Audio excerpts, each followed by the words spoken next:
नमस्कार, एकमत डिजिटलमध्ये मी सुनील आपल्या सगळ्यांचं स्वागत करतो। महाराष्ट्राचा सध्या अर्थसंकल्पीय अधिवेशन सध्या सुरू आहे आणि त्याच अनुषंगानं एकमत डिजिटल जे आहे ते बजेट महासंवाद हा कार्यक्रम जो आहे तो राबवत आहे आणि प्रत्येक घटकाला आणि प्रत्येक क्षेत्रामध्ये जे आहे ते आत्तापर्यंत ज्या योजना राबवलेल्या आहेत सरकारनं त्या योजना शेवटच्या घटकांपर्यंत पोहोचलेल्या आहेत का त्याचा एक आढावा घेण्याचा हा आमचा प्रयत्न असणार आहे।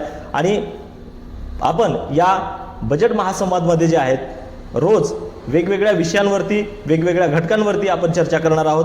आज आपण कृषी क्षेत्रावरती चर्चा करणार आहोत आणि कृषीमध्ये जे आहे ते आत्तापर्यंत सरकारनं ज्या काही योजना घोषणा केल्या योजनांची ती घोषणा जी आहे ती त्या योजना ज्या आहेत त्या प्रत्यक्ष लोकांपर्यंत पोहोचल्यात का, प्रत्यक्ष शेतकऱ्यांपर्यंत पोहोचल्यात का आणि नेमकं महाराष्ट्रामध्ये सध्या या योजनांची कितपत अंमलबजावणी होते या सगळ्या विषयांवरती बोलण्यासोबत आपल्यासोबत मान्यवर आहेत। आज या चर्चेमध्ये सहभागी आहेत आज शिवाजी नरहारे सर आपल्यासोबत आहेत, मराठवाडा जनता विकास परिषदेचे सर आहेत। त्याचबरोबर मकरंजी जाधव सर आहेत आपल्यासोबत, जलयुक्त शिवार मोहिमेचे प्रमुख आहेत सर। त्याचबरोबर राजू कसबे सर आहेत आपल्यासोबत, क्रांतिकारी शेतकरी संघटनेचे प्रदेशाध्यक्ष आहेत। त्याचबरोबर राजेंद्र मोरे सर आहेत, क्रांतिकारी शेतकरी संघटनेच्या कोर कमिटीचे सदस्य आहेत। सगळ्यांचं मी मान्यवरांचं स्वागत करतो या कार्यक्रमामध्ये। खरं तर आज आपण जर पाहिलं तर अर्थसंकल्पामध्ये जे आहे ते दरवर्षी बजेटमध्ये जी आहे ती वाढ होते। गेल्या वर्षीच्या बजेटमध्ये जर पाहिलं तर 9,000 कोटीपेक्षा अधिक जी बजेट जे आहे ते सँक्शन करण्यात आलं होतं। प्रत्येक योजनांच्या घोषणा केल्या होत्या, मात्र प्रत्यक्षात त्या घोषणाची अंमलबजावणी जी होत नाही। त्याचबरोबर महाराष्ट्रामध्ये जर पाहिलं तर शेतकरी आत्महत्या जे दिवसेंदिवस वाढत आहेत या रोखण्यासाठी सरकारनं काय उपाययोजना करणे अपेक्षित आहे आणि तुम्हाला काय वाटतं या बजेटबद्दल? खरं तर मुळात सरकारचं चुकीचं धोरण हेच शेतकऱ्याच्या आत्महत्याचं प्रमुख कारण ठरलेलं आहे। साधारणपणे जर पाहिलं तर सातत्यानं सरकार असेल किंवा इतर घटक असतील यांचा प्रॉपर प्लॅनिंग नसल्याकारणानं निश्चितपणानं महाराष्ट्रासह देशामध्ये शेतकऱ्यांच्या आत्महत्या झालेल्या आज आकडेवारीनुसार दिसतंय। विशेषतः मराठवाडा आणि विदर्भातला जर शेतकरी पाहिला तर अतिशय कमी नैसर्गिक संसाधनाच्या आधारे तो शेती करतोय आणि प्रामुख्यानं पारंपरिक शेती करतोय। पारंपरिक शेती करत असताना या शेतकऱ्याला जे आवश्यक आहे एवढ्या पायाभूत सुविधा नसणं, जलसिंचनासारखं आधुनिक जे करणं अपेक्षित आहे याकडं सरकारचं अक्षम्य दुर्लक्ष असणं अशी कितीतरी कारणं आहेत की त्या कारणामुळं शेतकरी आत्महत्या पासून त्याला रोखता येणार नाही। आणि म्हणून या ठिकाणचं पतधोरण असेल किंवा आधुनिक तंत्रज्ञानाच्या सहाय्यानं केली जाणारी शेती असेल त्याला प्रोत्साहन नसणे आणि त्याच्या उत्पादनावर आधारित भाव न मिळणे हेच प्रमुख कारण या आत्महत्येच्या पाठीमागे आहे। माझा प्रश्न नरहारे सरांना आहे। आपला भारत देश महाराष्ट्र शेतीप्रधान आपण म्हणतो, बरेचसे लोक शेतीवर अवलंबून आहेत आणि मजूर पण शेतीवर अवलंबून आहेत। असं सगळं चित्र असताना आपल्या शेतीमालाला हमीभाव हा उत्पादन खर्चावर आधारित मिळाला पाहिजे, तो मिळत नाही।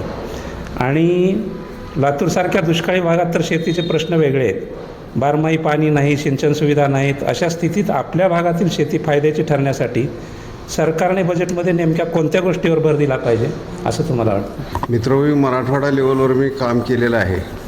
शेतकऱ्याचे जे प्रश्न आहेत मुळात आत्महत्या 3 लाख झाल्या तरी शेतकऱ्याला कोणी दाद नाही, त्याचा कोणी विचार करत नाही।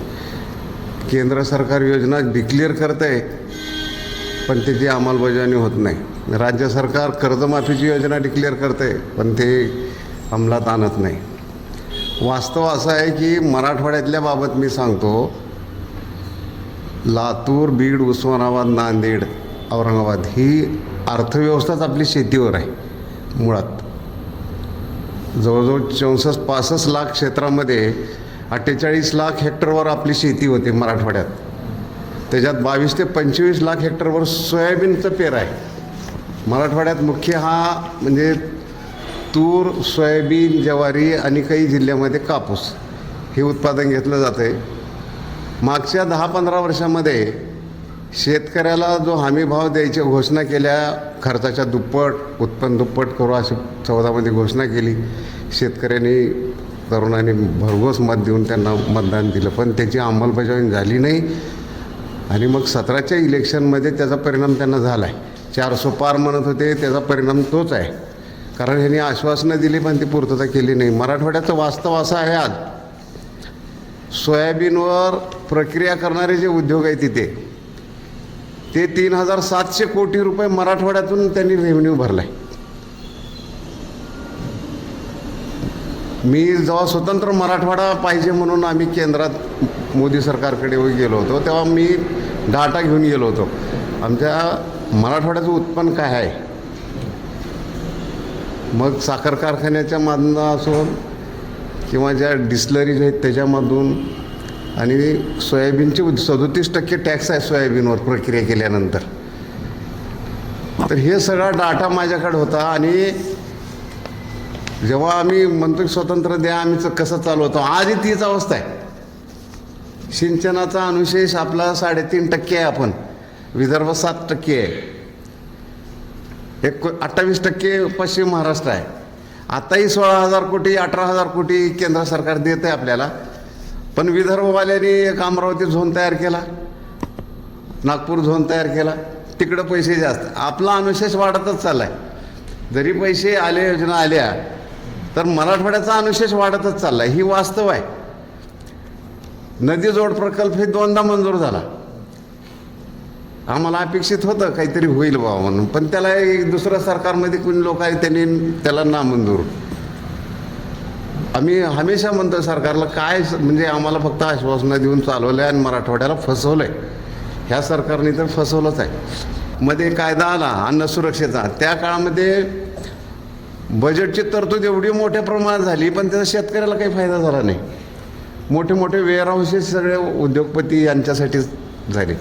आणि आजची जी सिंचनाची जी परिस्थिती आहे, मराठवाड्यात फक्त 10-12% सिंचनाखाली आहे. ती रब्बीमध्ये जवळपास 25 लाख हेक्टरवर पेरी होते. म्हणजे ती आपल्याकडे आता हरभरा आणि तूर आहे. हे सुद्धा देशात म्हणजे जास्त उत्पादन करणारे आपले 2-3 जिल्हे आहेत मराठवाड्यातले.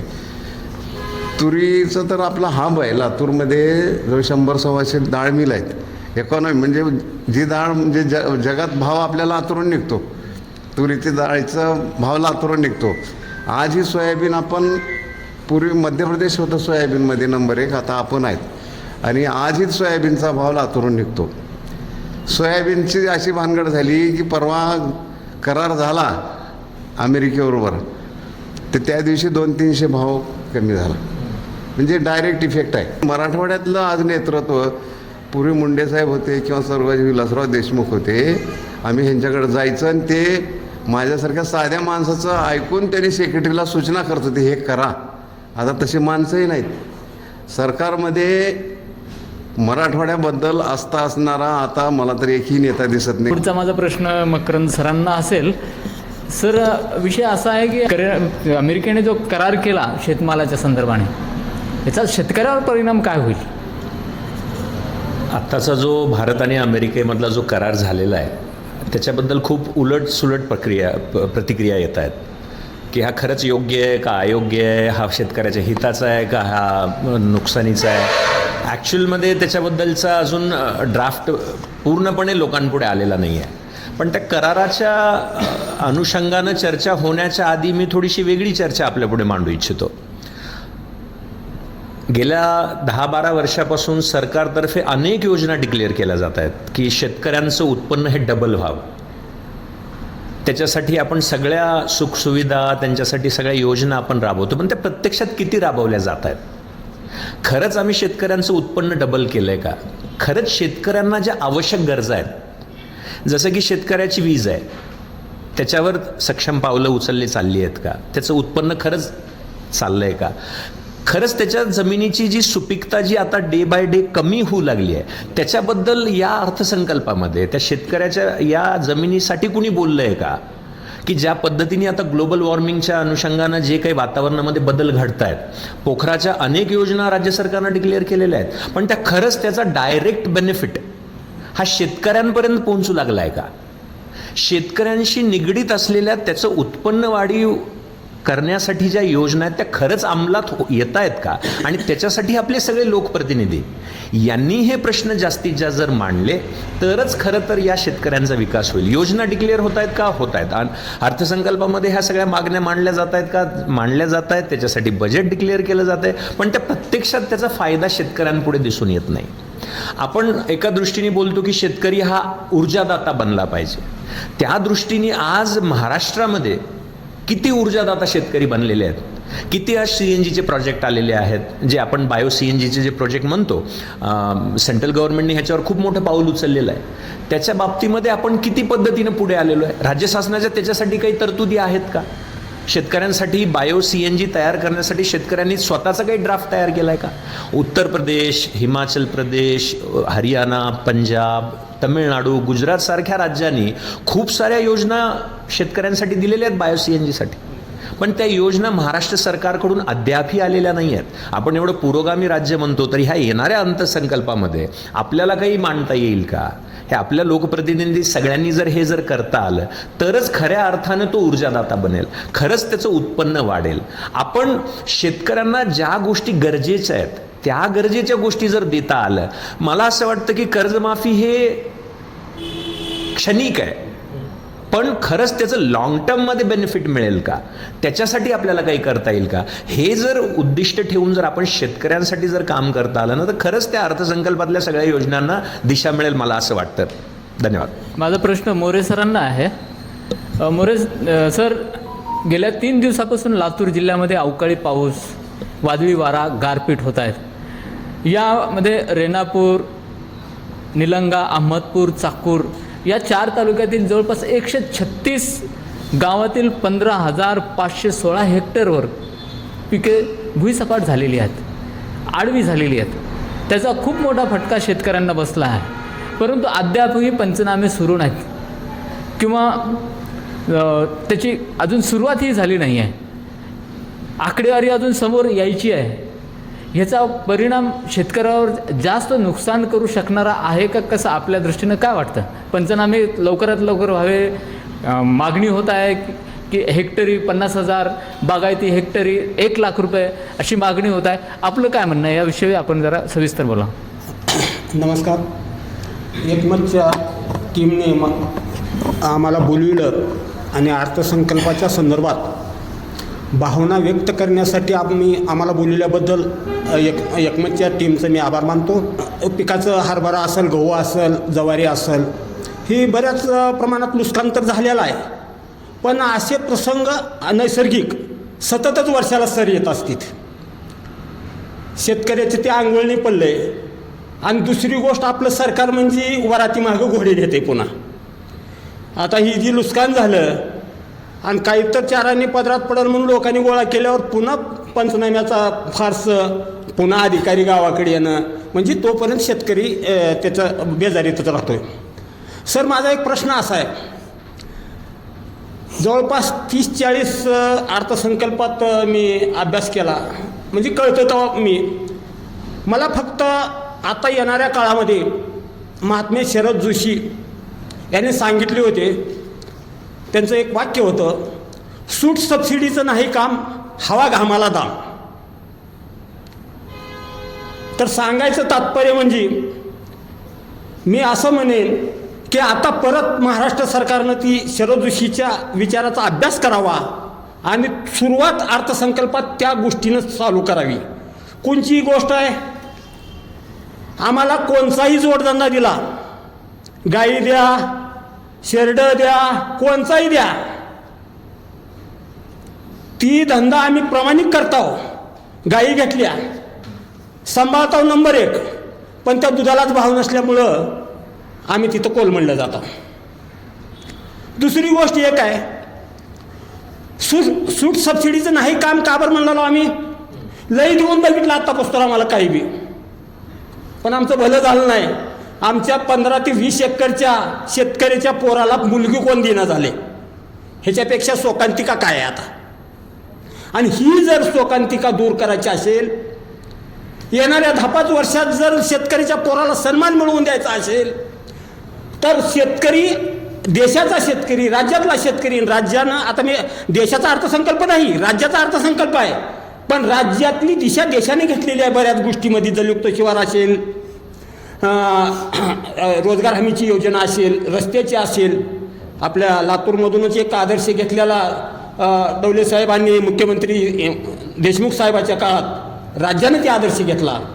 तसं महाराष्ट्र सरकारनं ह्या अर्थसंकल्पामध्ये शेतकऱ्यासाठी भरीव मदत केली पाहिजे. कोणची मदत केली पाहिजे? आम्ही 100 रुपये घातल्यानंतर खर्च करून जी माल पिकवितो त्याचे 80-60 रुपये होऊनी त्याला 150 रुपये कसे मिळवले जातील आणि ते कसे मिळवले जातील ह्याच्यासाठी काम सरकारनं करावं लागतं. माझा प्रश्न कसबे सरांसाठी आहे. सर, आपल्या मराठवाड्यामध्ये प्रामुख्याने पाहायला गेलं तर चाऱ्याची टंचाई जी आहे, विशेषतः उन्हाळ्यामध्ये चारा आपल्याला बिदर आणि कर्नाटकहून मागवावा लागतो. ही दरवर्षीची परिस्थिती आहे आणि यासाठी जर शासनाच्या वतीने किंवा सरकारच्या वतीने प्रत्येक तालुक्यामध्ये चारा बँक जर तयार करण्याचा निर्णय घेतलेला असेल किंवा मुरघा उद्योगाला प्रोत्साहन देण्याचा निर्णय जर घेतला तर कितपत त्याचा फायदा होऊ शकतो, तशी तरतूद व्हावी का? खरं पाहिलं तर हा प्रश्न अतिशय स्तुत्य आहे. मराठवाड्यासारख्या दुर्लक्षित भागाचा जर चारा व्यवस्थापन बघितलं तर अतिशय पूर अशा पद्धतीची अवस्था आतापर्यंतच्या राज्यकर्त्यांनी केलेली दिसून येते. कागदावर आकडे एवढे मोठे फुगवले जातात आणि प्रत्यक्ष त्याची अंमलबजावणी झिरो असते आणि त्याच्यामुळं इथलं पशुधन घटलेलं आहे. त्यानंतर इथलं पशुधन घटल्या कारणानं इथं दूध उत्पादन घटलेलं आहे, जोडधंद्याला वाव नाही.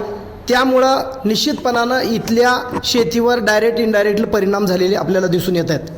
चारा व्यवस्थापनाचा जर विचार केला तर आज आपल्या देशामध्ये राज्याचा जर आपला विचार केला तर नगरसारख्या ठिकाणी राळीगंज सिद्धी असेल किंवा हिवरे बाजारसारखं गाव असेल, इथं स्वतंत्र वॉटर बजेटसुद्धा केलेलं आहे. एका गावाचं जर बजेटिंग जर आपण बघितली, पोपटराव पवारांचं गाव असेल, अण्णा हजारेनं उभा केलेलं गाव असेल, तर एकूण जे त्यांच्या गावातलं क्षेत्र आहे त्या क्षेत्रामध्ये नैसर्गिक पाऊस किती पडतो, मग तिथल्या माणसासाठी पाणी किती लागतं आणि शिवारासाठी पाणी किती लागतं, म्हणजे गाव आणि शिवार या 2 स्वतंत्र कन्सेप्ट त्या ठिकाणी केलेले आहेत. माझी सरकारकडं या अर्थसंकल्पात विनंती आहे की जर आपण वॉटर बजेटिंग करत असताना आपल्या गावात पडणारं पाऊस, निसर्गाचं येणारं पाणी जर आपण योग्य पद्धतीनं त्याचं व्यवस्थापन केलं तर तुमच्या चारा व्यवस्थापनासाठी सुद्धा मदत होऊ शकते. मग आपल्याकडं पशुधन किती आहे आणि ती वाढवण्याच्या दृष्टिकोनातून चारा पीक किती ठिकाणी घेणं आवश्यक आहे याचा अर्थ सरळ जर पाहिला तर इथं क्रॉप पॅटर्नची माहिती अंतिम घटकातल्या शेतकऱ्याला होणं आवश्यक आहे. दुर्दैवानं इथलं जे कृषी विभाग आहे त्या कृषी विभागाला स्वतःचाच गोंधळ पडलेला आहे. त्यांनी आपल्या एकूण क्षेत्रावर कुठलं पीक किती घेतलं जातं याची सुद्धा आकडेवारी नीटपणानं कृषी विभागाला सांगता येत नाही. हे आपल्या देशाचं खऱ्या अर्थानं दुर्दैव आहे. एका ठिकाणी आपण म्हणतो की आपला देश कृषीप्रधान आहे. मग कृषीप्रधान असलेल्या देशात जर पायाभूत सुविधा त्या शेतकऱ्याला मिळत नसतील तर तो लाखाचा पोशिंदा असणारा शेतकरी मेल्याशिवाय राहील का? चारा आणि पाणी व्यवस्थापन, चारा व्यवस्थापन आणि पाणी व्यवस्थापन हे एकाच नाण्याच्या 2 बाजू आहेत. तर तिथं मात्र टेक्निकली सपोर्ट होणं आवश्यक आहे. दुर्दैवानं या देशात, या राज्यात आणि विशेषत्वाने मराठवाड्यात या गोष्टीकडं अक्षम्य राज्यकर्त्याचं दुर्लक्ष असल्या कारणानंच या ठिकाणचं चारा व्यवस्थापन यशस्वीरित्या पार होऊ शकले नाही. मकरंद सर, आपल्या महाराष्ट्रामध्ये आत्तापर्यंत आपण सिंचनाच्या व्यवस्था बघितलेल्या आहेत की आमची माती आमची माणसं, गाव तेथे पानवठा, कोल्हापुरी बंधारे, असं एक स्टेप आपण करत जलित शिवारपर्यंत आलो. आणि आपण 2016चा लातूर जिल्ह्यामध्ये जे कोरडा दुष्काळ जे आपण अनुभवला, त्या दुष्काळामध्ये आपण जलयुक्त शिवार आणि सिंचनामध्ये जे काम केलं, आम्ही लातूरकर म्हणून जे आपण चळवळ उभी केली ती, त्या चळवळीचा आत्ता या घडीला किती फायदा झाला त्या संदर्भानं आपण जरा थोडासा याचा धांडोळा घेऊ शकता का? याच्याबद्दलची जरा माहिती सांगा. आपण पाहिलं असेल की गेल्या अनेक वर्षापासून लातूर जिल्ह्यामध्ये 3-4 वर्षानंतर एक दुष्काळाचा एक पिरियड येऊन जातो आणि त्याच अनुषंगानं आर्ट ऑफ लिव्हिंग या संस्थेच्या वतीनं आम्ही सर्वांनी आणि गावकऱ्यांनी मिळून लोकसहभागातून 2012पासून एक योजना राबवली आणि त्याचंच कालांतराने नावरूप जलयुक्त शिवार योजना ही म्हणून आली. ग्रामीण भागामधलं अर्थकारण हे पाण्याशी निगडीत आहे. आपण शेती म्हणतो, पण शेतीला जर पाण्याची जर जोड देता आली तर त्या माध्यमातून शेतीला खूप चांगले दिवस येतील. जसं आत्ताच नरहरे साहेबांनी सांगितलं की आपला जलसंचनाचा खूप मोठा अनुशेष आहे, जो कधीही भरून न निघणार आहे आणि त्याच्यासाठी कुठलीही ठोस पावलं उचलली जात नाहीत. मग त्याच्यासाठी आम्ही खूप मोठ्या घोषणा करतो, नदीजोड प्रकल्प करतो. कधी आम्ही म्हणतो उजनीचं पाणी घेऊन येऊ, कधी म्हणतो आम्ही माजलगावहून घेऊन येऊ, कधी आम्ही म्हणतो लिंबोटीहून घेऊन येऊ. हे कधी येईल माहिती नाही. पण इतक्या मोठ्या योजना न करता की छोट्या छोट्या त्या भागामधल्या जलसंधारणाची काम, माथा ते पायथा ही कन्सेप्ट आम्ही अनेक वर्षापासून राबवली, पण ज्याला कधीही यश आलं नाही. पण आर्ट ऑफ लिव्हिंगनी जलयुक्त शिवारच्या पुढे जाऊन एक नवीन प्रकल्प घेऊन आला आहे आणि ज्याला आम्ही महाराष्ट्र शासनाकडे आम्ही ज्यावेळेस त्याच्याकडं मांडणी केली आणि त्यांनी त्याला आता रोजगार हमी योजनेमधून जलतारा नावानं हा प्रोजेक्ट उतरवला आहे. त्या जलतारा प्रोजेक्टच्या माध्यमातून सुद्धा अनेक लोकांच्या जीवनामध्ये ही क्रांती होऊ शकते. माझ्या शिवारातलं पडलेलं पाणी माझ्याच शिवारामध्ये कसं अडेल, माझ्या शिवारामध्ये वाहून जाणाऱ्या पाण्याबरोबर जी माती जाणार आहे ती मातीसुद्धा कसं अडवता येईल, म्हणजे जो पिकणारी माती ती तिथेच अडवून पाणी माझ्याच परिसरामध्ये अडवून तेच पाणी मला माझ्या बोरमध्ये माझ्या विहिरीमध्ये कसं घेता येईल, आणि हे खूप कमी खर्चामध्ये. आम्ही हजारो कोटींचे आकडे आम्ही ऐकतो, पण हे जस्ट एका 5 एकरच्या 4 एकरच्या शिवारासाठी फक्त 5,000 रुपयेमध्ये फक्त हे काम होऊ शकतं. तर ते गावोगावी जर हे काम करता आलं तर या दृष्टिकोनातून 2 कामं होतील. गाव पूर्णपणे पाण्याच्या बाबतीमध्ये स्वयंपूर्ण होईल आणि जो कसदार माती आहे, जी माती आमची वाहून नाल्यातून ओढ्यातून वाहून जाऊन नदीला जाते आणि नदीमध्ये जो सिल्टिंग गाळ जो साचू लागला आहे, ज्याच्यामुळे तिथली धारण क्षमता तिथली साठवण क्षमता कमी होऊ लागली आहे आणि तिथली जी पाणी मुरायची क्षमता बंद पडू लागली आहे, तेही बंद होईल. म्हणजे या अर्थसंकल्पामध्ये पाण्याच्या बाबतीमध्ये काही ठोस पावलं उचलता येतील का? जलयुक्त शिवार योजनेबरोबरच जी आता सध्या खूप स्लो काम करते, ज्याच्यामध्ये खूप सारं बजेट अभावी म्हणा किंवा इच्छेअभावी म्हणा हे काम राबवलं जात नाही, पण रोजगार हमी योजनेच्या माध्यमातून जर जलतारा हा प्रोजेक्ट जर मोठ्या प्रमाणावर जर राबवता आला तर नक्कीच हे शेतकऱ्यासाठी खूप चांगलं होणार आहे. तर येणाऱ्या काळामध्ये अर्थसंकल्पामध्ये ह्याच्यासाठी भरीव मदत करण्यात यावी ही राज्य सरकारला विनंती. धन्यवाद. खरं सर, तुम्ही मगा बोलत म्हणालात की जमिनीचा कस वाढवण्यासाठी जे आहे ते प्रयत्न करणं गरजेचं आहे. त्याचबरोबर तुम्ही जलयुक्त शिवारमध्ये काम केलेलं आहे सर.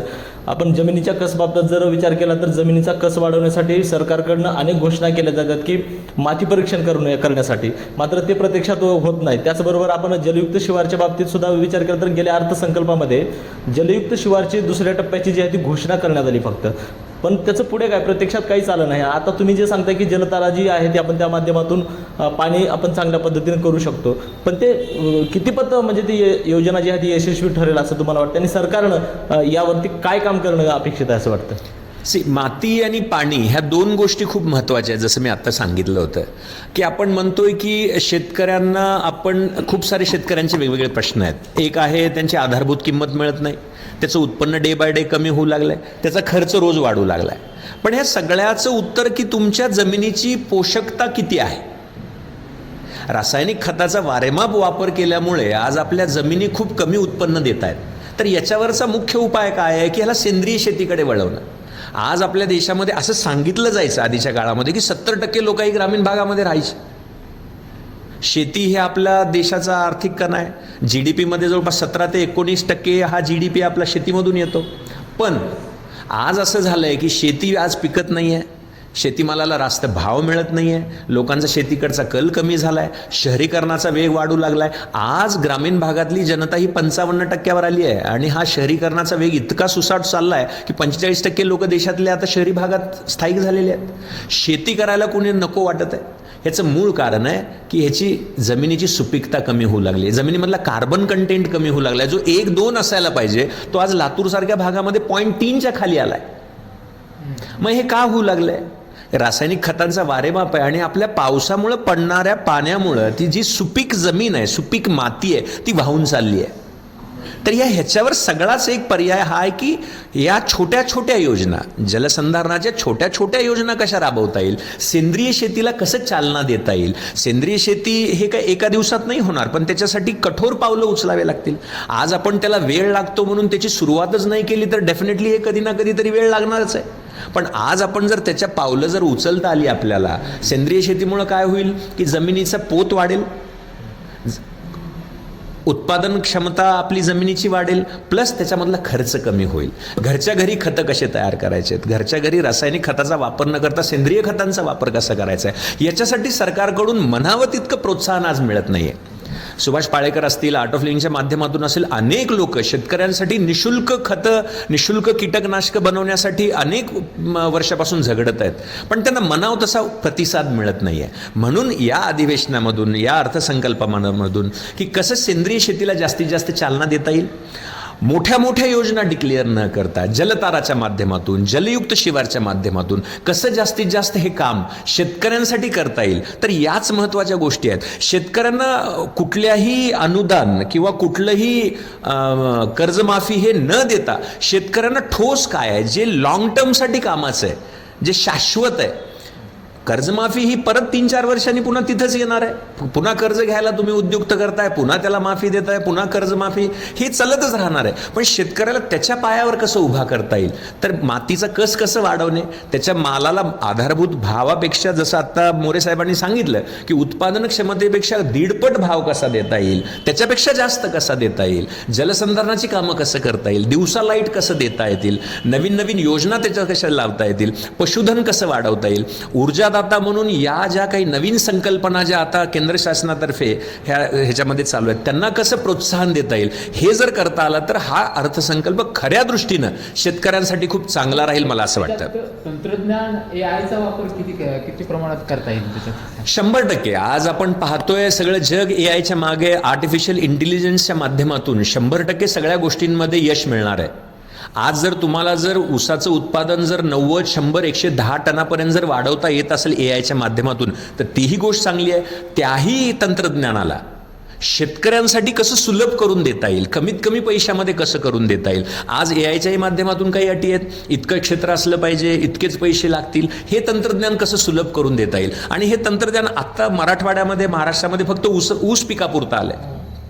हेच तंत्रज्ञान सगळ्या पिकासाठी, त्या भागामध्ये जे पिकं येणार आहेत त्या भागासाठी जर पुरवता आलं, एकदम कमीत कमी किमतीमध्ये जर पुरवता आलं, तर याच्यासारखी कुठलीही योजना नसेल असं मला वाटतं. माझा मोरे सरांना प्रश्न आहे. आपण लातूर हे तुरीचं हब मानलं जातं, म्हणजे मोठ्या प्रमाणात उत्पादन होतं, आणि सोयाबीनचं सुद्धा 70 ते 80% शेतकरी उत्पादन घेतात. एवढ्या मोठ्या प्रमाणात उत्पादन होत असताना शेतकऱ्याच्या मालाला, म्हणजे तूर असेल किंवा सोयाबीन असेल, याला योग्य दर मिळत नाही. त्याच्यासाठी म्हणजे सध्याचा दर काय आणि भविष्यात कसं किंमत मिळाली पाहिजे या मालाला, या दृष्टीनं सरकारनं कुठले पावलं उचलले पाहिजेत अशी तुमची अपेक्षा? सध्या आपला सोयाबीन नंबर 1 ला पीक आहे आपल्या लातूर जिल्ह्यात. तर तूर त्याच्या मागं आहे, हरभरा आहे. आपल्यातच नाही, राज्यभर देशभर ही पीक आहे ती. आता सोयाबीन तर जागतिकच पीक आहे. सरकारनं काय केलं पाहिजे, सरकारनं नेमकं आयात निर्यातीच्या धोरणात जी काही गफलत होते आहे, आयात निर्यातीच्या धोरणामुळं जी परिणाम होतोय, तिथं सुधारणा केली पाहिजे. दुसरी गोष्ट एक आहे, आमचं असं मत आहे, थोड्या लोकांच्या दबावाखाली सरकार पोल्ट्री जी देशभरातल्या पोल्ट्री युनियन आहे, त्याच्या देशीचा भाव कमी मिळावा म्हणून जी बाहेरून देश आणते सोयाबीनचं, म्हणून शेतकऱ्याला सोयाबीनला भाव मिळत नाही. आता तुरीच्या बाबतीतलं कसं आहे, आधारभूत किंमत खरेदीच लवकर करत नाही. आणि नेमकं एक सांगतो सर, जाधव सर, नेमकं काय करतं सरकार बघा, 50% शेतकऱ्याला इकल्याशिवाय भाग नाही. तसं तर 80% शेतकऱ्याला खळं झाल्या दुसऱ्या दिवशी इकावं लागतं. त्याचं कारण आहे, त्याला रोजगारीचे पैसे द्यावं लागते, भरडाच्या मशीनचे पैसे द्यावं लागते, आणि त्याला महागटल्या सालातल्या खर्च ऋण राहते. तर त्या टायमाला इकडेशी भाग नसते आणि सरकार खळे झाल्यानंतर त्याच्या घरी माल आल्यानंतर 2 महिन्याला प्रोसेस चालू करते खरेदीची. तोपर्यंत 50% शेतकऱ्याचा माल बाजारात जातो आणि तीच व्यापारी फायदा घेतला जातो. व्यापारी काय करते, तीच माल पुन्हा फेडरेशनला विकतात. म्हणजे दोन्हीकडून शेतकऱ्याची लूट, एक व्यापारी लुटतंय आणि सरकार बी त्याच्याकडे दुर्लक्ष करतंय. तर सरकारनं असं दुर्लक्ष करू नये असं मत आहे. धन्यवाद सर. माझा नरहरे सरांना प्रश्न आहे. पिकांचा पॅटर्न बदलण्याच्या घोषणा होतात, पण प्रत्यक्षात त्यासाठी ठोस उपाय होत नाहीत. अर्थसंकल्पाने काय तरतूद केली पाहिजे? मराठवाड्यातील शेती ही निसर्गावर अवलंबून आहे. 70% शेती ही पावसाच्याच पाण्यावर आहे. इरिगेशन फार कमी आहे आपल्या इथं. आणि पॅटर्न बदलण्याचं जे सरकारचं धोरण आहे, तर त्याच्यापेक्षा AIचं त्या जर यूज केला, म्हणजे ह्या वर्षी किती पाऊस पडणार आहे तुम्हाला अगोदरच कळायले. 23-24 तारीख पाऊस येणार हे तुम्हाला अगोदर कळालं होतं. तसं अमेरिकेत जी सॅटेलाईटहून जी माहिती मिळते ती आपल्या इथं नाही मिळत. आपल्या इथल्या शास्त्रज्ञांनी ते टेक्निक अमेरिकेला विकलं आहे. तशाच पद्धतीचं संशोधन भारतच्या सरकारनं लातूर जिल्ह्यावर कधी पाऊस पडणार आहे, कधी वारे येणार आहेत, हे जरी माहिती दिली मला, तर त्याचा फायदा निश्चित शेतकऱ्या. आता काही चॅनलवरून माहिती मिळते शेतकऱ्यांना किंवा असं असं होणार आहे, तुम्ही झाकून ठेवा वगैरे वगैरे काय. तर ही नॅशनल लेवलवर करणं गरजेचं आहे. ती अमेरिकेत सोय आहे तशी, किंवा ह्या टाईपचे वारे येणार आहेत, तुम्ही काय करा. तसं AIचं वापर आपल्याला पीक पद्धती बदलायला आपल्या इथं अगोदरच आपण बदललो आहे. पूर्वी आपल्याकडे वराडी, पिवळी, हायब्रिडी नंतर आलेला आहे. सुरुवात जी आपली होती, वराडी, ज्वारी, बाजरी हे धान्य होतं आपल्याकडे. आणि लोकसंख्या कमी होती, उत्पन्न कमी होतं, पण त्याच्या समाधानी होता शेतकरी. तेव्हा आत्महत्या कधी केलेला मला तर माहीत नाही. मी आमच्या घरी शेतीच आहे.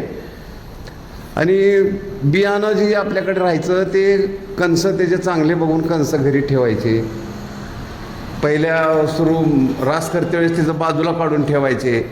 आज आपण बियावरच एवढे मोठे पैसे घालतो. 2000 रुपये एकरला बियाचाच खर्च आहे, तर पूर्वी नव्हतं नाही. तर हे निसर्ग शेतीकडे वळा, ही जे जाधव सर म्हणाले ते आज गरज आहे. आणि पेस्टिसाईड खतं वापरून आरोग्याचा एक मोठा प्रश्न निर्माण झाला आहे. तर शेतीमध्ये बदल करायचा तर ऑर्गॅनिक शेती आता एक पर्याय आहे. सर, मला तुम्हाला आणखीन 2 प्रश्न विचारायचे आहेत. पहिला प्रश्न असा आहे की मुख्यमंत्री नुसते गोड बोलून मराठवाड्याची फसवणूक करत आहेत असं तुम्ही एका मुलाखतीत म्हणला होता. एक मिनिट, तो कशाच्या आधारे म्हणले ती एक गोष्ट. आणि दुसरा माझा प्रश्न असा आहे की केंद्राकडून महाराष्ट्राच्या 27 सिंचन प्रकल्पासाठी 1273 कोटीचा निधी मंजूर झाला होता. त्यापैकी 8,801 कोटी रुपये विदर्भाकडे गेले आणि 3,000 कोटी उर्वरित 1,660 कोटी मराठवाड्या पदरात पडले. त्यापैकी 1,372 कोटी मराठवाड्याला दिले. असे का? आणि त्याला जोडून असं आहे की मराठवाड्यात केवळ 4% सिंचन आहे. मराठवाड्याच्या सिंचनाचे अनुशेष कधी भरून निघेल? आणि मराठवाड्याचं सिंचनाचा अनुशेष भरून निघत नाही म्हणून इथं व्यवसाय उद्योग उभारत नाहीत, अशी एक मराठवाड्याची अडचण आहे.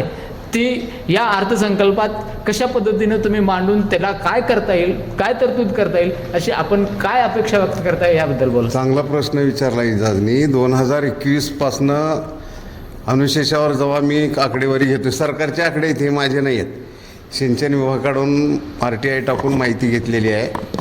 आणि मराठवाड्याची फसवणूक केली मी आजही बोलतो. ह्याचं कारण असं आहे, ज्या योजना तुम्ही आमच्या मराठवाड्यासाठी डिक्लेअर करता, मतदानाच्या अगोदर डिक्लेअर करता, नदी जोड प्रकल्प 25,000 कोटी कुठे आहेत? 60 TMC पाणी कुठे आहे? त्याला पैसेही देत नाहीत. आणि आता तर अनुशेष आमचा एवढा वाढलेला आहे, राज्याचं बजेट 3.5 लाख कोटी आहे. तेवढा आम्हाला ते जेवढे आता 20 लाख हेक्टर भिजवावं लागणार आहे मला, म्हणजे पुण्याबरोबर जायचं मला तर तेवढे पैसे लागणार आहेत. तेवढे शासन देणार आहे का? 10 लाख कोटीचं कर्ज काढून बसलं आहे, 70,000 कोटी व्याज भरायले, 90,000 कोटी गुत्तेदाराचे बिलं द्यायचे आहेत, लाडक्या बहिणीचे 90,000 कोटी द्यायचे आहेत, 3.5 लाख कोटी आपला रेव्हेन्यू येतो आहे वर्षाला. महसूल जो कलेक्ट होतो त्याच्यात इस्टॅब्लिशमेंट आणि हे सगळ्या गोष्टी केल्या, नवीन योजना काय देणार आहे सरकार? हे आश्वासन देऊन मतदान घेऊन सत्तेत आलेलं खोटं सरकार आहे. मराठवाड्यावर अन्याय केला आहे यांनी.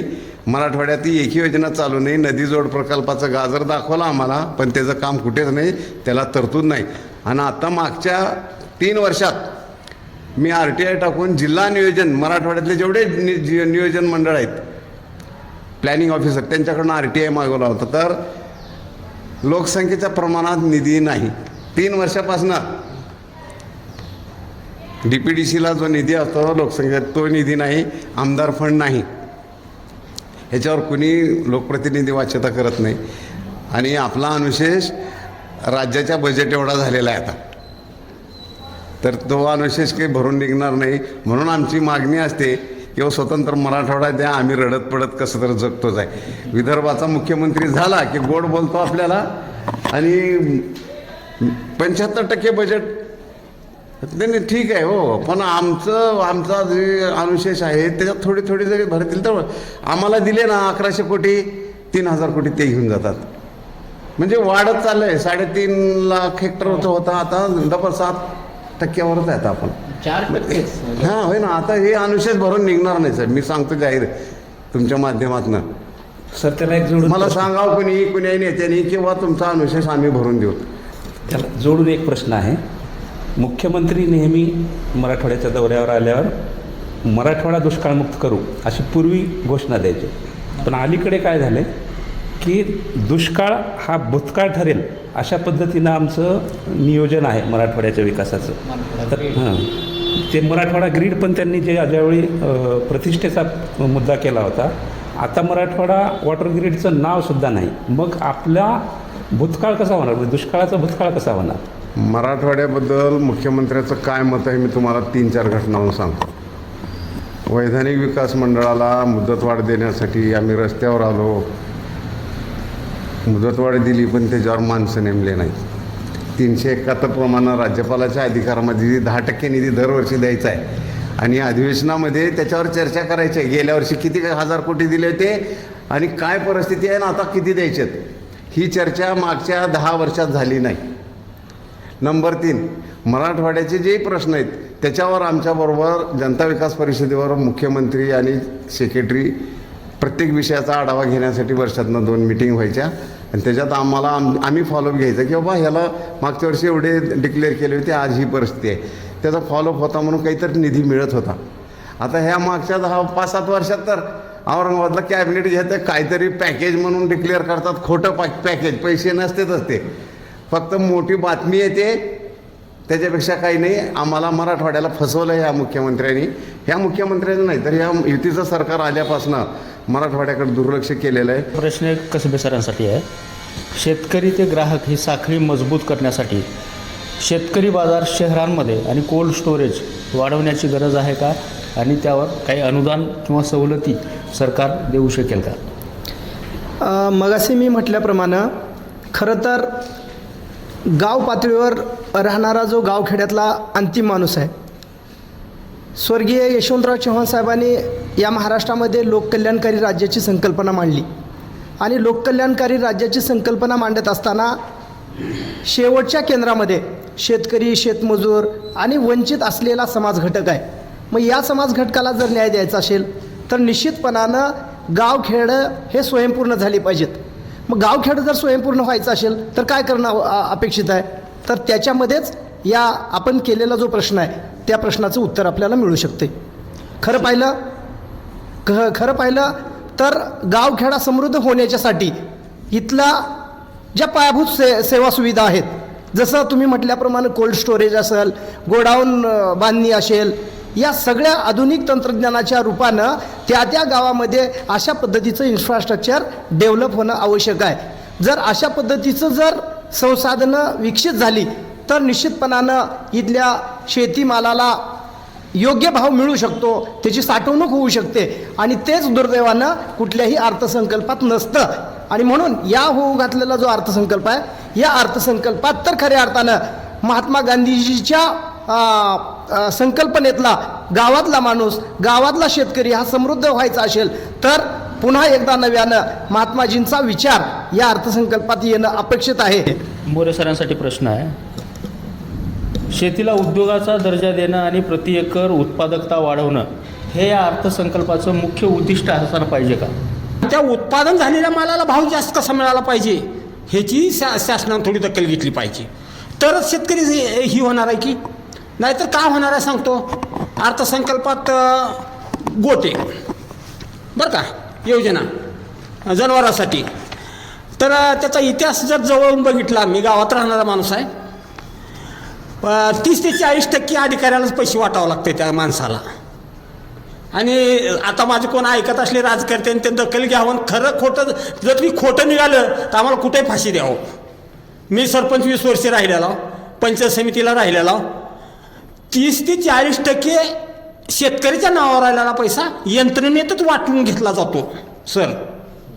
म्हणून जलयुक्त सरकारनं घोषणा केली, काम केलं, पण मी माझ्या रिडिंगप्रमाणे सेवाभावी संस्थेनं जेवढं काम केलं त्याच्या 4 आणे सरकारच्या यंत्रणेनं काम केलेलं दिसत नाही. म्हणजे सांगायचं काम म्हणजे शासकीय यंत्रणा जी आहे एवढी ढिसाळ झालेली आहे की जणू काय ह्या शेतकऱ्याला आम्ही 1 लाखाचा गोटा देत आहोत, तर माझ्याच घरची देत आहोत, तू किती रुपये देतो सांग म्हणतात. ही ढासळलेली व्यवस्था महाराष्ट्रातल्या मुख्यमंत्र्यांनी सरकारनं ह्याच्यावर अंकुश आणला पाहिजे. घरकुल असेल, गोटा असेल, ठिबकचं अनुदान असेल. सर तुम्हाला सांगतो, तुम्ही जी म्हणलो शेतीला 3-3, 4-4 वर्ष आम्ही शेततळं केलेले अनुदान मिळत नाही, ठिबकचं अनुदान मिळत नाही, स्प्रिंकलरचं अनुदान मिळत नाही. मग मला मिळणार झाल्यावर माझ्या जवळल्याचं मन होईल का ठिबक करावं म्हणून? म्हणजे सांगायचं तात्पर्य म्हणजे जवळच माणूस 2-2, 3-3 वर्ष शासनाकडून पैसे येत नाहीत. तर अशा झालेल्या ढिसाळ व्यवस्था आहे ती सरकारनं कुठं तर चांगली पारदर्शकता आणली पाहिजे आणि डायरेक्ट ह्याच्यावर शेतकऱ्याला लाभ झाला पाहिजे. ही माझी अर्थसंकल्पातून तरतूद करावी विनंती. मकरंद सरांना प्रश्न आहे माझा. सर, ठिबक आणि तुषार सिंचनासाठी 100% अनुदान देण्याऐवजी सामूहिक सिंचन प्रकल्प आणि सौर पंप संचासाठी अर्थसंकल्पात विशेष तरतूद करावी असं काय आपल्याला वाटतं का? अर्थसंकल्पामध्ये कुठल्या कुठल्या गोष्टी मांडाव्यात, कुठल्या कुठल्या तरतुदी ठेवाव्यात, ह्या सगळ्या सरकारपुढे अनेक योजना असतात. पण माझा मुळातच हा बेसिक प्रश्न आहे की शेतकऱ्यांना कुठल्याही सवलती देण्यापेक्षा, कुठलंही अनुदान देण्यापेक्षा, कुठलेही काय म्हणता येईल योजना देण्यापेक्षा त्याच्या महत्त्वपूर्ण गरजा काय काय आहेत त्या गरजा जर पूर्ण करता आल्या तर मला असं वाटत नाही की हे शेतकऱ्यांना जे हे कुबड्या आपण ज्या देतोय त्या किती वर्ष आपण पुरवणार आहेत. ठोस पावलं काय उचलता येईल जेणेकरून तो आर्थिकदृष्ट्या स्वयंपूर्ण बनला पाहिजे. याच्यासाठी आपल्या ह्या अर्थसंकल्पामध्ये काय मांडता येईल, कशा पद्धतीने ते, जसं आता मोरे सरांनी सांगितलं ती योजना direct beneficial to the farmer हे कसं राबवता येईल हे महत्त्वाचं आहे. नुसत्या योजना आपण किती डिक्लेअर करतो, ते किती प्रमाणामध्ये इम्प्लिमेंट होतात आणि त्याचा किती फायदा होतो हे महत्त्वाचं न होता की तो शेतकरी स्वतःच्या पायावर कसा सक्षम उभा राहू शकतो. एखादा उद्योगधंद्याला तुम्ही जशा योजना देता, आता जसं सरांनी प्रश्न विचारला की शेतीला उद्योगाचा दर्जा येता येईल का, पण ज्या उद्योग क्षेत्राला आपण जशा पद्धतीने पॅकेजेस देतो तसे आपण शेतीला देऊन त्या शेतकऱ्याला आर्थिकदृष्ट्या सक्षम करता येईल का. सस्टेनेबल डेव्हलपमेंट आपण जे म्हणतो तसं आपल्याला शेतकऱ्यांसाठी काही करता येईल का. आपण जर छोट्या छोट्या योजना छोट्या छोट्या काळासाठी देत आला तर हे लॉंग टर्मसाठी शेतकऱ्याच्या भल्याचं नाही आहे, ह्या पुरोगामी महाराष्ट्रासाठी चांगलं नाही आहे आणि हे येणाऱ्या काळामधल्या आपल्या महाराष्ट्रातल्या जनतेसाठी पण चांगलं नाही आहे. की ज्या पद्धतीने एक शाश्वत विकास शेतकऱ्याचा जर आपल्याला करता आला या माध्यमातून, तर अशा जर योजना राबवता आल्या. शेतकऱ्यांच्या मूळ गरजा काय आहेत? शेतकऱ्याच्या मूळ गरजा आहेत पाणी, आधारभूत किंमत मालाला, शेतीमालाला, आणि वीज त्याला मिळावी, एवढंच आहे. आम्ही सगळ्या योजना देतो पण त्याच्या मालाला भाव देत नाही, फायदा नाही आहे. आम्ही उद्योगधंद्याला 24 तास लाईट देतो पण आमच्या शेतकऱ्याला आम्हाला रात्री थंडीमध्ये पाणी द्यावं लागतं. आमच्या वातावरणाशी, जसं आता नरहरे साहेब म्हणाले, आपल्या मराठवाड्यातली शेती ही पूर्ण वातावरणाशी निगडीत आहे. पाऊस पडला, आपला आज जो पाऊस पडतो, दैवकृपेने आपल्याकडे खूप चांगला पाऊस पडतो, पण ते आपल्याला पाणी पकडता येत नाही म्हणून आपल्याकडे दुष्काळजन्य परिस्थिती आहे. त्या पाण्याला कसं पकडता येईल? तो जो पाऊस पडतो तो आता कमी कालावधीमध्ये जास्त पाऊस पडू लागला, त्याच्याबरोबर आमची सगळी सुपीक जमीन वाहून चालली आहे. यावर्षी हवामान आधारित बघितलं आपण, ह्या वर्षी मे पासून जो पाऊस पडला, अनेक जमिनी खरडून गेल्या, नदीकाठच्या जमिनीचं प्रचंड प्रमाणामध्ये नुकसान झालंय. याच्यासाठी आम्हाला काही करता येईल का? आम्ही कुठल्याही भुलवणाऱ्या योजना न देता शेतकऱ्यांसाठी ठोस आर्थिक पावलं कसे उचलता येतील हे जर आपल्याला उचलता आले तर तेच खऱ्या दृष्टीनं हा शेतकऱ्यांचा अर्थसंकल्प राहील असं मला वाटतं. जाधव सरांनाच माझा प्रश्न आहे की तुमचं सेंद्रिय शेतीच्या प्रशिक्षण असेल, जनजागृती असेल, शेतकऱ्यांमध्ये जागृती करणं असेल, तुम्ही त्या बाबतीत खूप काम केलेलं आहे. पण शासन एवढं फायद्याचे असताना, आरोग्याच्या दृष्टीनं महत्त्वाचं असताना शासन याच्याकडे का लक्ष देत नाही आणि तुम्ही त्याच्यासाठी शासनाला काय सांगणार आहात की हे किती महत्त्वाचं आहे आणि याच्यासाठी शासनानं काहीतरी केलं पाहिजे? आज आपण पाहतोय की आज शेतीमध्ये रासायनिक खतांचा खूप वारेमाप वापर वाढलेला आहे आणि हे जे खतं आपण जे वापरतोय ह्याचे दोन परिणाम आहेत. पहिला परिणाम आहे की सगळ्या जनतेच्या आरोग्यावर ह्याचे खूप सारे दुष्परिणाम आहेत, पण हा पहिला. आणि दुसरा आहे की आपण जे हे खतं जे घेऊन येतोय हे भारतामध्ये बनत नाही, हे सगळे आपण आयात केलेले आहेत. त्याच्यावर आपले खूप सारे पैसा परदेशामध्ये चाललाय आणि आपलाही सरकारचा खूप सारा त्याच्यावर पैसा खर्च होऊ लागलाय. तर त्याला जर आपल्याला ह्या सेंद्रिय शेतीच्या दृष्टीनं काय करता येईल की जसं आपल्याच घरामध्ये खत बनवायचं, आपल्याच घरामध्ये रासायनिक खताचा वापर न करता कीटकनाशकं बनवता येतील, आपल्याला त्याचा खर्च कसा कमी करता येईल जेणेकरून जमिनीचा पोत सुधारेल, चांगलं अन्नधान्य खायला मिळेल, जमिनीचा कस वाढेल, सगळ्यांचं आरोग्य चांगलं राहील. आणि याच्यामध्ये ह्याच्यासाठी कुठलीही ठोस पावलं उचलली जात नाही आहेत. आर्ट ऑफ लिव्हिंग सारख्या अनेक स्वयंसेवी संस्था या क्षेत्रामध्ये खूप प्रामाणिकपणे काम करत आहेत. तर माझी सरकारला या अर्थसंकल्पामध्ये विनंती असेल की लोकसहभाग, सामाजिक संघटना आणि सरकार या तिघांनी जर एकत्र येऊन जर काम केलं तर याच्यामध्ये खूप चांगल्या पद्धतीने काम करता येईल. सरकारी योजनांकडे शेतकऱ्यांचा बघण्याचा दृष्टिकोन हा खूप वेगळा आहे. सरकारची योजना जर कुठली असेल तर शेतकरी त्याच्याकडं विश्वासानं पाहिलं जात नाही, कारण जसं आत्ता सांगितलं की आम्हाला शासकीय यंत्रणेवर 40-50% खर्च करावा लागतो. पण आमचा अनुभव असा आहे की ज्यावेळेस लोकसहभागातून आम्ही कामं केलेली आहेत तर त्याचा रिझल्ट खूप चांगला आहे. तर याच्यामधली जी कडी सरकारची जी विसरली होती तर त्याला जर सामाजिक संस्था, लोकसहभाग, शेतकऱ्यांना जरी ह्याच्यामध्ये सामील करून घेता आलं आणि सरकार, ह्या तिघांचं जर संयुक्तपणाने जर हे जर पाऊल उचलता आलं तर मला असं सांगता येईल की नक्कीच महाराष्ट्रामधली शेतीची दुर्दशा येणाऱ्या काळामध्ये आपल्याला थांबवता येईल, शेतकऱ्यांना चांगलं उत्पन्न आपल्याला मिळवून देता येईल आणि आपल्या महाराष्ट्रातल्या सगळ्या जनतेचं आरोग्य पण चांगलं ठेवता येईल. म्हणून सरकारने सामाजिक संघटना, शेतकरी आणि स्वतः याच्या माध्यमातून काय करता येईल याच्यावर प्रामुख्याने विचार करावा आणि याच्यावर ठोस पावलं उचलावीत, ही या अर्थसंकल्पामध्ये त्यांनी तरतूद करावी. माझा कसबे सरांना एक प्रश्न आहे.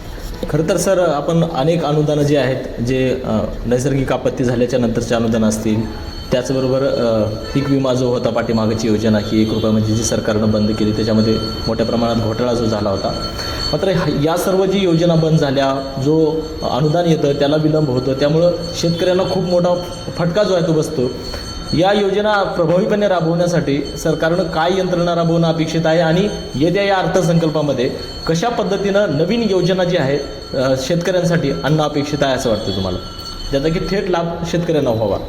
पीक विमा असेल किंवा पतपुरवठा असेल किंवा शासनाच्या शेतकऱ्याविषयी असलेल्या ज्या काय योजना असतील, अनुदान असेल, या खूप मलम आहेत. ऑपरेशन करून त्याचा परमानंटली इलाज या धोरणानं होत नाही. त्याच्यासाठी लॉंग टर्मचं जे काही उपाययोजना करणं आवश्यक आहे, त्या जर योजना आपल्याला आखायच्या असतील तर मगाशी जसं नितीन सरांनी मगाशी एक प्रश्न केलेला की शेतीला उद्योगाचा दर्जा देणं आवश्यक आहे. एखादी छोटी पिन जरी बाजारात यायची असेल तर ते किंमतीसह बाजारात येते, मात्र एका दाण्याचे 1000 दाणे तयार करून आणणारा शेतकरी बाजारात मात्र दुसऱ्याकडं आणून तो टाकतो आणि लोकांनी त्याचा भाव लोकांकडून केला जातो. हे आपल्या कृषीप्रधान भारताचं दुर्दैव आहे. आणि म्हणून तुमच्या ज्या योजना आहेत त्या योजना फक्त यांची नियत साफ नाही. त्याच्यामुळं आता बीडमधला जो तत्कालीन मंत्री कृषी मंत्री त्यांचे काय फंटर असतील किंवा जे कोण असतील ते लातूरात येऊन ते 1 रुपयाकडून जे विमा भरला जायचा त्याच्यातून हजारो लाखो कोटी रुपये त्यांनी लुबाडले. याचा अर्थ भ्रष्टाचार आणि सरकार या दोघांचं साठोलोट आहे. म्हणजे पीक विमा कंपनी असतील आणि शासन असेल त्यांचं साठोलोट असल्या कारणानं शेतकऱ्याची लूट झालेली आहे आणि या शेतकऱ्याच्या लुटीतूनच त्याच्या गरिबीचं दुष्चक्र तयार झालेलं आहे. त्याच्यामुळं अशा थातुरमातुर काहीतरी योजना आणणं आणि प्रसारमाध्यमाकडून त्याची प्रसिद्धी करून घेणं हेच या सरकारचं धोरण आहे. आता उद्या अर्थसंकल्प सादर होणार आहे. खरं तर कृषी क्षेत्रामधली कुठली एक अशी मोठी समस्या आहे ते तुम्हाला वाटते आणि आता उद्याच्या अर्थसंकल्पाकडून तुमच्या काय अपेक्षा आहेत?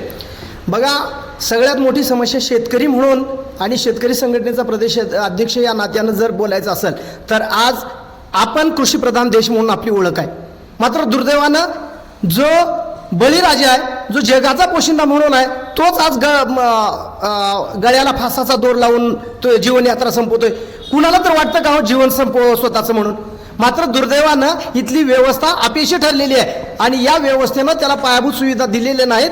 त्याच्यामुळे तो कर्जाच्या ओझ्याखाली दबला गेला आणि आजच्या तारखेमध्ये प्रचंड मोठा जर प्रश्न असेल तर तो कर्जमुक्तीचाच आहे. अर्थसंकल्पामध्ये की या शेतकऱ्यांनी कर्ज भरू नये अशा पद्धतीचं परिपत्रक काढावं. जर पाहिलं तर खरं आपण आता या चर्चेचा आपण शेवटच्या टप्प्यामध्ये आहोत. खरं तर आपण चर्चेचा शेवट करतोय.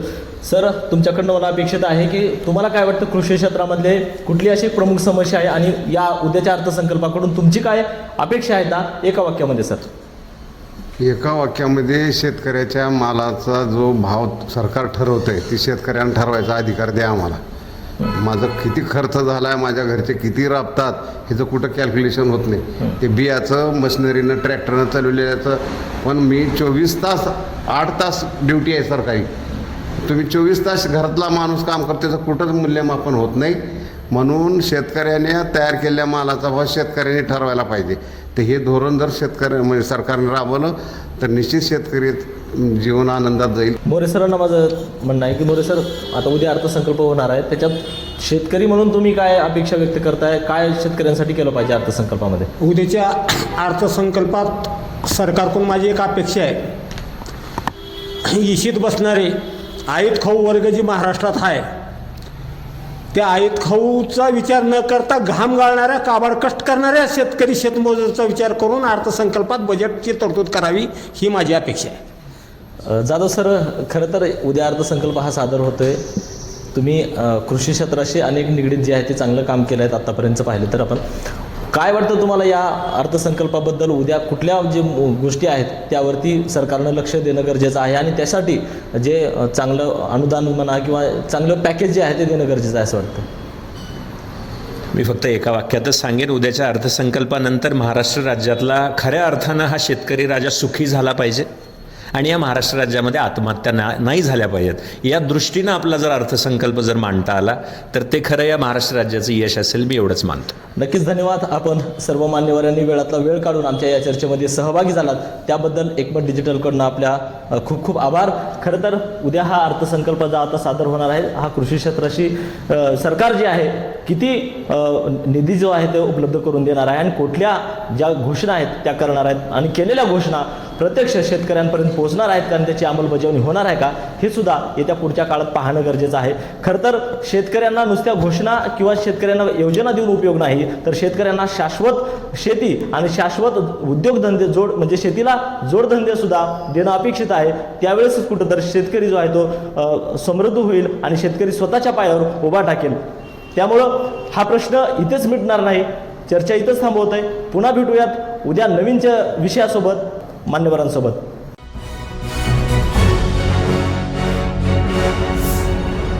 Thanks for watching Ekmat Digital.